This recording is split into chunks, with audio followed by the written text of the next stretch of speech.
Okay, this is day 113, part two, the DynCorp harvest. I think what's happening right now in the world is this organ trade has been exposed. The connections of DynCorp have been made all over Europe with Bosnia and Kosovo, all over Africa, Sudan, Congo, in Haiti, and now in the United States with Chicago, New York, Atlanta, Miami, Texas, Houston. So I think what you're seeing is this trafficking, these trafficking networks are being, as I said, exposed in a limited way, because if you don't expose them in a limited way, then it goes all the way to the top. It goes all the way back up to Pug Winokur and DynCorp, or David Petraeus, or the directorate of people making these decisions that set these things up. For instance, the trafficking ring at Second Mile, they arrested Jerry Sandusky's son today. He's obviously a stringer or finder for that group. He's a part of and what they do is they get these guys in the room and they say, look, it's going to be 30 years if you squawk about the trafficking ring and how many people are involved, or it's going to be a year and a half of weekend jail if you don't. And that's how this is. And if you keep persisting, then you end up getting thrown off a bridge or you die in a helicopter crash. So these boys play rough. This is DynCorp for a reason, right? So especially as you start getting closer to these sex trafficking and harvesting and so forth, the viruses, they can always say, well, you can't really prove that, but these have very provable rings to them, and all you need is one or two witnesses. So, for instance, the cover-up of this Operation Underground Railroad that they were running down in Haiti, that this Tim Ballard is basically a red team. It's a red team from Kissinger's old red team days. It's very thinly veiled with this Operation Underground Railroad cover. But basically, it's a setup for DHS to do stings on unsuspecting guys, trying to get them to go for younger and younger girls over time. It's an asset forfeiture ring. So when Glenn Beck said, "Oh, I'm going to go to Haiti," and then he said, "Mission accomplished," when they said, "Oh, we got the 12 women saved and we got the 33 arrested," or actually 33 saved and 12 arrested. Here's the hotel where that happened, Operation Underground Railroad, the Calico Beach. He didn't mention anything about one of the women getting shot in the head in front of all the other women. Was that to tell the women, if they talked about it, that they were going to be shot too?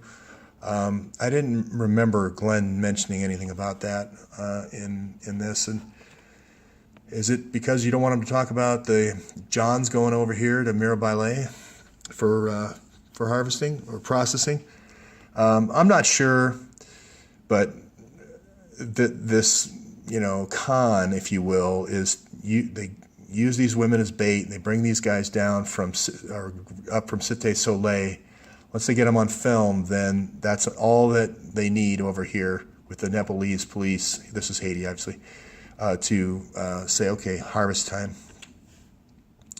People say, well, man, you're accusing the Clintons of some really weird stuff, So this is Dr. Guy Theodore Hospital Beneficence, which means charity in French, Bienfaisance, I think. It's in Pignon, Haiti. He got set up there by the Clintons. Here he is.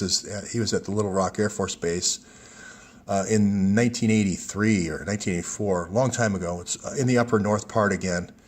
Well, why do I say that the Clintons may be involved in organ harvesting? Well, they were very involved in blood mining. If you know this investigative reporter, Kelly Duda, he wrote a documentary called Factor 8, and here he is going back to Arkansas. He's from Arkansas. And this is what caused the HIV Red Cross blood crisis of the mid-'80s, with using all these patients' blood from the Arkansas prison system that had all these different Hep C and AIDS and HIV. So here's 2000, or this is when Hillary's Secretary of State or First Lady in 1998. She goes down to Haiti in with Soros after one of the storms and so forth in November. She was shadow of Secretary of State. She also goes to Colombia, El Salvador, Ecuador, not Ecuador, Costa Rica, and I believe Colombia on that same trip. This is a trip. This is a swing through of all the franchises. This is the best thing I can compare this to is almost like a baseball league where you have, Jeffrey Epstein's going to be the major leagues, and then you're going to have the AAA clubs, and then the AA, and then the single A, and it's going to be all those things. This is an orphanage and a hospital, so I think you're going to have a weeding system at every one of these orphanage hospital combinations. You're going to put some kind of your man, you're going to put some kind of your guy in charge of the orphanage hospital to do all the triage. And maybe it's not so bad when it started out because they were just mining the cord blood from the births at the hospital and the orphanage. I didn't spell orphan right, sorry. That changed. Maybe it was an R earlier. It started out, maybe just mining the bone marrow from the dead bodies and so forth. But the problem with that is you start making earlier calls on end of life. You end up having angels of death that show up in your orderlies and so forth because it is a valuable product. People start dying right around when people need transplants and so forth. So it's a slippery slope is what I'm saying. And as the bodies get more and more and more valuable, then this is a bad incentive for health. You probably all just saw that Dr. Robert Ashton right here just jumped off the George Washington Bridge. This is what I was saying before. He was married to this Jennifer Ashton, who was on ABC News as the medical correspondent all the time. This is what I'm saying is if you want to target somebody like this, he was involved in the Bronx transportation program. This is very close to where my son's a doctor. And I believe that's the Bronx is where they're getting the hearts. I believe he's a cardiac surgeon. So if you want to get somebody like this, you first break up their marriage. He goes to a conference. You send in the girl. You take the pictures. You get the pictures to the wife. The wife sees them.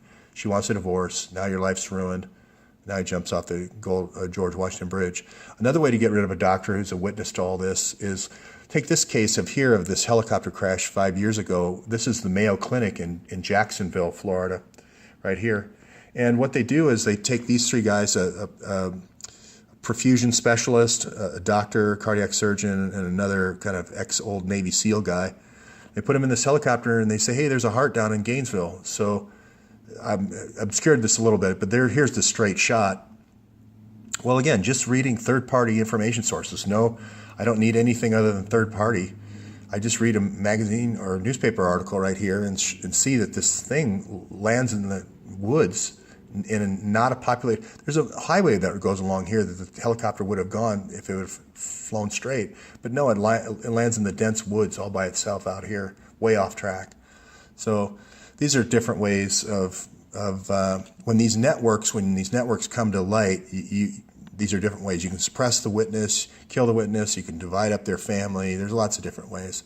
But it all goes back to these 650,000 emails again. I hate to keep harping on that, but if we're going to give access to three Muslim brothers, the Awan brothers, you think of the Aswan Dam, you just take out the S, the Awan brothers, three of them. We're going to give them access to the Homeland Security House Select Intelligence Committee, and we're going to give them the Foreign Affairs Committee. Three 22-year-olds living in the same house in Washington, D.C., we're going to give them access to all this information. And more, okay? Why wouldn't the American people have a right to that information? That's my key question. And McCabe still has not recused himself from the case. He still hasn't given back the $675,000. Somebody else said there was another $1 million involved there. Still hasn't produced the destroyed evidence. So